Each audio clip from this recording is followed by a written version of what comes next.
tuning in today. I wanted to share an extremely underrated communication skill that is rarely talked about in any program. I think it is more of an advanced level skill, but I have brought it into sessions. I included it in my session with leaders from Virgin Australia last week in the afternoon because it's a fun skill to practice and also set up as well. The skill that I'm talking about today is the art of segueing a conversation. And no, I'm not talking about those two-wheeled scooter things that you stand on. I'm talking about segue, which is spelled S-E-G-U-E. The word comes from the Italian word segue, and it means it follows. It was initially a musical term found in sheet music to indicate a seamless transition between pieces, first recorded in English around 1740. Over time, particularly in the mid-20th century, its meaning expanded to describe any smooth, uninterrupted transition from one topic, subject, or activity to another, functioning as both a verb and a noun. Really a transition between topics was when I was recording my first time facilitated podcast. So if you listen to the first 20 or 30 episodes, they are segue-less. I don't use segues at all because I was very uncomfortable with leading conversations. Like this is back in the day where I was talking to someone, I would interview them, ask them a question, they would respond, and then like, thanks, and then I'd move to question 2 and so on. I wasn't very in the moment, I didn't respond. Segueing is when you have an objective in mind, and this is really important when you're running a meeting, hosting anything, or facilitating events, or you're doing podcast interviews, or you're talking to someone and you want to lead it in a certain direction, but you don't want it to be awkward when you change topics. That's when you bring in a seamless segue. And there's different ways of transitioning between topics. And when I interviewed Michael Bungay Stanier on this podcast, our first ever conversation, he said the goal of any facilitator is 1, to be barely adequate, and 2, just work on your transitions between topics. And so I think it's a really important call out that and being the person that can lead people down a variety of topics or linked to certain things is such a superpower as well.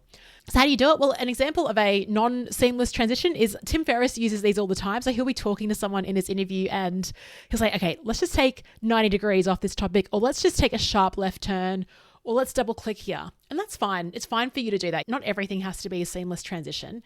But probably the best people that do it are news anchors when they're transitioning between topics. And one of my favorite videos that I actually bring into my training sessions on this was recorded by The Chasers. It's an Australian TV show. And they actually had a segment called Seamless Segues where they showcast newsreaders who were skillfully transitioning between unrelated news stories. So an example was connecting drink driving to fruit juice.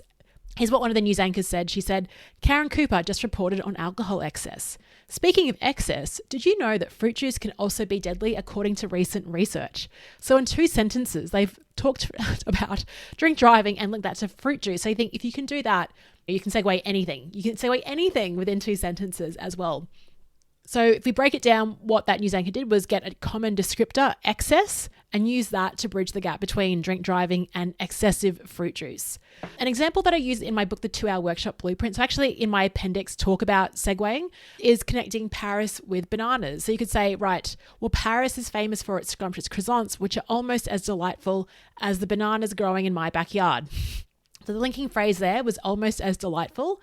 And so what I tend to do is when I'm hosting a workshop or when I want to link a couple of topics, I want to search for either a connecting word or a phrase that can smoothly connect to the next topic. The more you start doing it, the more you start seeing these connections, but you just got to start practicing it. And you can practice it in any time during the day in any conversation as well. There's an innovation technique called forced connections, which you can also use to link seemingly unrelated concepts. And this was from authors Don Koberg and Jim Bagnell. So the objective of a forced connection is it encourages innovative thinking by identifying connections between seemingly unrelated items or ideas. So if we're looking back to the Paris and banana example, what I'm doing in real time is thinking of all the attributes of Paris. So it could be the Eiffel Tower, it's a beautiful city, it's romantic, there are bridges, there's croissants, there's a Mona Lisa. And then a banana, it's yellow, it grows on a tree, it's delicious, it's healthy, it's high in potassium, it's a tropical fruit. So another example could be, oh my gosh, I had the most delicious croissant in Paris. And speaking of delicious, the bananas in my backyard right now are ripe, and yeah, there we go. There's another nice way of linking it. So that while you don't have time in a workshop to quickly write down all the attributes, what you're trying to find is what are some similarities or even some differences between what someone's talking about and where I want to go to next. Now, in a conversation I had with Andrew Hollow on this podcast, which I replayed, I think, a couple of weeks ago on the Weekend Rewind, he spoke about it's good to connect the dots, but you need to know what dots you want to connect. And so having an outcome in mind is really helpful to keep a conversation on track. If you don't have one in mind, and obviously if you're just chatting to a friend, you're not going to seamlessly link stuff to get your own objective run. But if you are hosting a meeting and you want to drive a decision, or you want to keep things on track in any type of environment where you've got multiple people engaging in a conversation, it's very helpful to know what is your minimum definition of success, what is your maximum definition of success, and then you're basically trying to steer the ship using segues and transitions in order to do that. I hope that's helpful for you. It's a really great skill to hone and kind of fun to try out as well. Thanks for listening, and I'll speak to you tomorrow.